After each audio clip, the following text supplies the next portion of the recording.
कराची में कोरंगी कॉजवे नदी में 2 बच्चे डूबकर जाँ बहक हो गए। मजीद जानेंगे डॉन न्यूज़ के नुमाइंदे इमरान हफीज। इमरान, इस अफसोसनाक खबर की क्या तफसीलात हैं? देखिए, ये जो है मंदिर कॉलोनी से ये 5 बजे पड़े गए 9 मरते जैसी वहाँ पर बकरी खेती और नदी गए थे। वहाँ पर ये दोनों बच्चे जो है नहाने के दौरान ये 2 बच्चे वहाँ पर डूबे हैं। बाकी उसके जो बच्चे थे वहाँ पर उन्होंने शोर शराबा किया तो वहाँ पर मकान पहुंचे थे।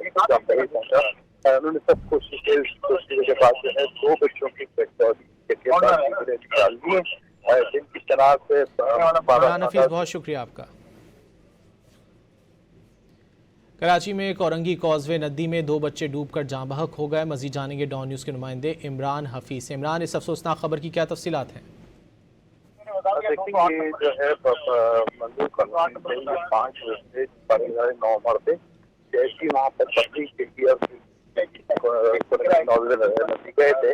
वहाँ पर ये दोनों बच्चे जो है नहाने के दौरान ये 2 बच्चे वहाँ पर डूबे हैं। बाकी उसके जो बच्चे थे वहाँ पर उन्होंने शोर शराबा किया तो वहाँ पर मकान पहुंचे थे। उन्होंने सब कोशिश के बाद जो है 2 बच्चों की निकाल दी। जिनकी शनाख्त से इमरान हफीज, बहुत शुक्रिया आपका।